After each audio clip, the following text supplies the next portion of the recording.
Ça faisait 10 ans à peu près que je cherchais un moyen de le calmer sans lui donner de petites pilules parce qu'il serait peut-être TDAH, certainement, puis peu importe, je m'en fiche. Et j'avais trouvé toutes sortes de choses, arrêter les comment on appelle ça?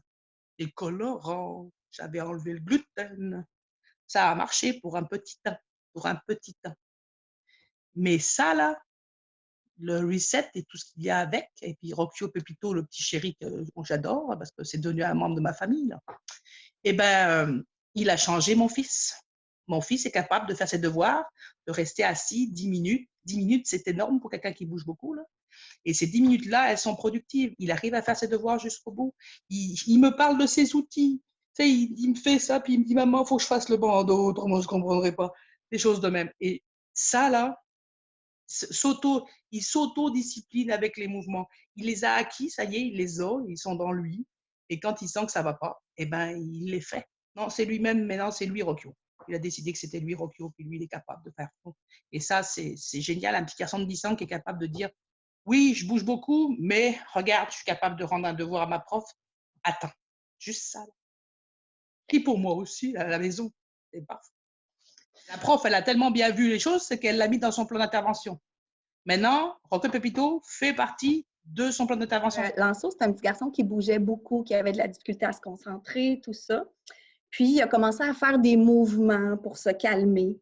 Alors, il a intégré ça. Puis, qu'est-ce que j'ai vu, dans le fond, c'est que tranquillement, sa mobilisation était meilleure. Il était capable d'avoir une attention un petit peu plus soutenue. Quand il était fatigué, on dirait qu'il se faisait des mouvements, puis ça l'aidait. Le garçon, il est capable maintenant de se concentrer plus d'une heure facilement, ce qu'il ne pouvait pas faire là, quand il était en 3e année. C'est-à-dire que la prof, elle va savoir que Lancelot, il a besoin de faire son reset avant de commencer un examen.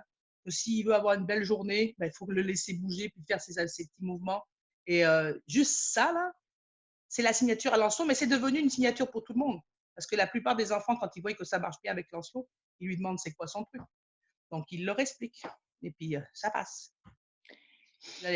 Il a son estime de soi, elle est là, puisqu'il a l'outil maintenant pour faire face puis dire aux amis, regarde, je bouge peut-être un peu là, mais je les ai finis mes devoirs.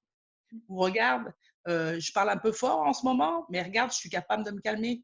Même si la prof, elle me dit pas, eh oh, lance-toi, s'il vous plaît.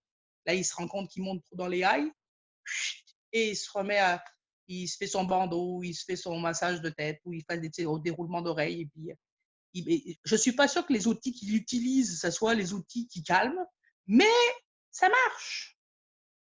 Comprends-tu? Je ne vais pas lui dire d'aller chercher la carte pour voir c'est laquelle qui calme.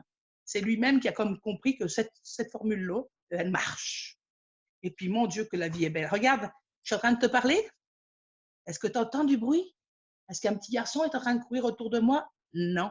Il m'a dit, maman, 2 secondes, je vais aller lire, puisque tu as besoin d'une demi-heure pour parler avec Cindy. Je vais aller lire. C'est lui-même tout seul qui a dit ça. Il sait que Rocchio, ça marche. Alors, il le fait et ça marche.